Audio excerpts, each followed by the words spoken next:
양소영 변호사의 상담소 양담소를 찾아주신 여러분 환영합니다. 양소영입니다. 지금까지 동물을 직접 때리거나 죽이는 것만 학대 행위로 봤지만 앞으로는 달라집니다. 최소한의 사육 공간, 먹이 제공 같은 소유자의 사육 관리 의무를 위반해서 반려동물을 죽음에 이르게 하는 행위도 동물 학대 행위에 추가됩니다.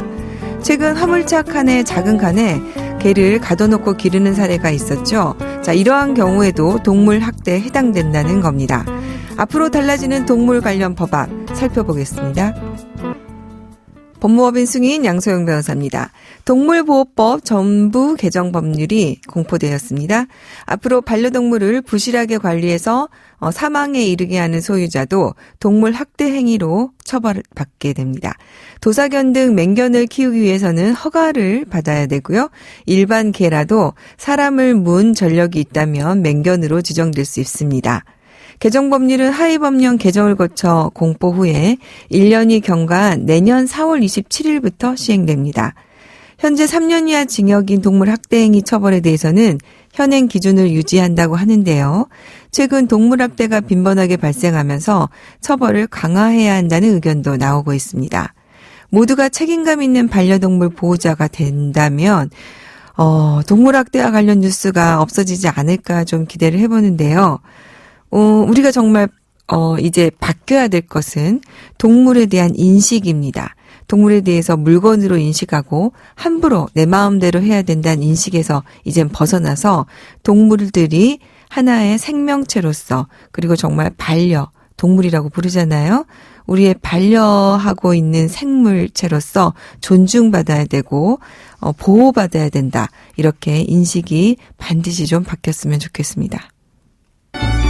시민들을 속이기 위한 보이스피싱 범죄 수법이 갈수록 교묘해지고 피해 규모 또한 갈수록 늘어나고 있습니다. 자, 피해 수법과 예방법까지 자세히 알아봅니다. 오늘은 이광규 변호사님 함께하겠습니다. 안녕하세요. 네, 안녕하세요. 이광규 변호사입니다. 네, 오늘 방송 많은 분들이 굉장히 관심 있게 들으실 것 같은데요. 우리 이광규 변호사님의 피해 수법에 대한 예방법 기대해 볼게요. 변호사님 어떠신가요? 보이스피싱으로 변호사 사무실 찾아오는 분들이 실제로 많습니까? 네, 일단은 찾아오시는 분들 횟수보다도 이제 전화로 문의하시는 분들이 꽤 많으시고요. 네. 일단은 보이스피싱과 관련된 분들은 이제 유형을 두 가지로 좀 생각해 볼 수 있는데, 일단 직접 금전적인 피해를 당하신 분이 첫 번째일 거고요. 두 번째는 자신이 억울하게 가담하게 되었다. 아르바이트인 줄 알았다. 이런 분들이 있습니다. 네. 어제도 저도 식사하면서 친구들이랑 식사하는데 남편이 보이스피싱인 줄 알고 이러저러하게 굉장히 막 당황스러운 일들이 있었다 얘기가 나왔었어요. 요즘 보이스피싱 사기 유형은 어떻습니까? 최근에는 이제 비대면 채널로 할 수 있는 그런 방법들이 많기 때문에 그 문자 메시지, 네. 그 휴대전화 메신저를 통해서 속이는 경우가 많고요. 네. 그 명의자를 금융회사 그리고 금융감독원으로 하기 때문에 그 메시지를 받으시는 그 피해자 분들이 속기 좀 쉽습니다. 그러니까 일반인들은 그냥 뭔가 공식적인 기관에서 보내면 크게 의심 안 하고 하니까요. 네, 맞습니다. 최근에는 그 피해자를 이제 속여서 자동화 기기로 유인해서 네. 그리고 편취하는 방법이 있는데, 그러고 나면은 수사기관 직원을 사칭한 사람이 와서 그 돈을 받아가는 방법으로 피해 수법이 좀 다양화되고 있고요. 그리고 저금리 대출, 대환 대출, 대출 권유 문자 등을 통해서 속는 분들이 많습니다. 아, 그래요? 그리고 제 주변의 지인분들도 겪은 경우인데, 아들이 무슨 납치를 당했다는 연락을 해오기도 하고, 딸이 보낸 문자로 착각해서 네. 악성 어플리케이션을 설치하도록 한 후에 휴대전화를 조작해서 금전을 편취하는 방법들이 있습니다. 네. 저도 얼마 전에 제 딸이 그 핸드폰이 망가졌다고 어디로 연락해달라 이런 문자를 받았는데요.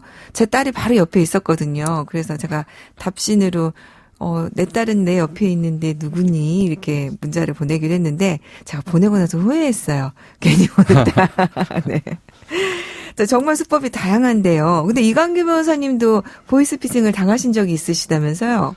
네, 말씀드렸던 것처럼 사기 유형도 다양하고 점점 더 고도화되고 있습니다. 저는 이제 시점으로 보자면 한 8년 전 2014년 가을경인데요. 네. 제 사례를 뭐 간략하게 말씀 좀 드려도 될까요? 네, 궁금합니다. 네. 변호사님도 당하는 보이스피싱. 네, 저도 이제 법무법인에서 업무를 하고 있던 중이었었는데 주로 이제 컴퓨터로 작업을 하다 보니까 포털 사이트 이용하는 횟수가 많고요. 네. 근데 며칠 전부터 이제 포털 사이트 접속이 계속 안 되고 있었어요. 좀 이상하다고 생각했고 컴퓨터를 껐다 키면은 이제 작동이 됐기 때문에 뭐 경각심이 없었는데 며칠 지나고 나서 늦은 밤에 야근하던 중에 포털 사이트 접속이 안 됐고 제가 이제 서류 작성을 급하게 해야 되는 상황이어서 네. 거기서 안내하는 대로 제 개인 정보, 은행 정보를 다 입력했던 것 같아요. 아, 그래요? 네, 그러고 나니까 컴퓨터가 잘 되더라고요. 네.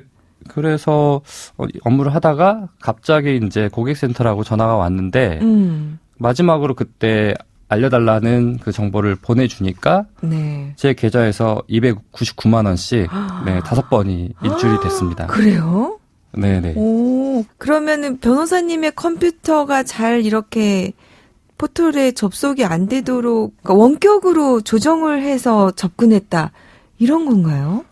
제가 보기엔 그런 것 같고요. 그 변호사님들이 이제 컴퓨터를 통해서 이제 리서치 정보를 찾기 위한 활동을 많이 하시는데 네. 저도 그 과정에서 그 악성 프로그램이 제 컴퓨터에 설치가 된 것 같습니다. 심어지게 된 거군요. 네네. 네. 자, 정말 무섭습니다. 자, 보이스피싱을 직접 당한 변호사님이 전해주는 자, 생생예방법 기대해 보겠습니다. 자, 변호사님 어떻습니까? 어떻게 하면 피해갈 수 있을까요? 네, 제가 피해를 당한 게 8년 전이긴 하지만은 지금도 가끔 뭐 전화가 오고 문자가 오기 때문에 그때 네. 기억이 생생하고 반드시 하지 말아야 될 것들을 생각하고 있는데요. 네, 자, 첫째. 네, 첫 번째로 말씀드리면 어떠한 금융거래 정보도 보내거나 입력하면 안 된다는 겁니다. 아, 금융거래 정보 요구는 일절 응대하지 말 것. 자, 이게 첫 번째군요. 네, 맞습니다. 금융거래 정보 중에는 이제 계좌번호, 네. 그리고 카드 정보, 그리고 인터넷 뱅킹 정보가 있는데 네. 과거에는 이제 보안 카드를 이용해서 이제 번호를 알려주는 경우가 있었고요. 그리고 인터넷 사이트에 입력을 해서는 절대 안 됩니다. 네. 이게 지금 텔레뱅킹을 통해서 그 금융거래를 하시는 분들 경우 같은 경우엔 그 공인인증서를 이용하는 인터넷 뱅킹과는 다르게 그 보안성이 좀 취약하기 때문에 그분들도 조금 유의하셔야 됩니다. 네. 자, 두 번째. 자녀가 납치되었다. 네. 그리고 그런 연락 등을 받으시는 경우에 대비해서 그러니까 자녀의 친구가 누군지 그리고 선생님 그리고 인척의 연락처 등을 미리 확보해서 알고 있는 게 좀 중요할 것 같고요. 아, 맞아요. 요새는 이제 친구들 연락처를 잘 이제 저 같은 경우에도 아이들의 친구들 연락처까지를 다 가지고 있지는 않은데 변호사님 말씀 들으니까 아이가 무슨 사고가 생겼을 때 물어볼 수 있는 친구들이 좀 연락처가 있으면 좋겠다는 생각이 드는군요. 자녀의 친구, 선생님, 그리고 친인척들 연락처를 미리 확보해 두면 좋을 것 같긴 하네요.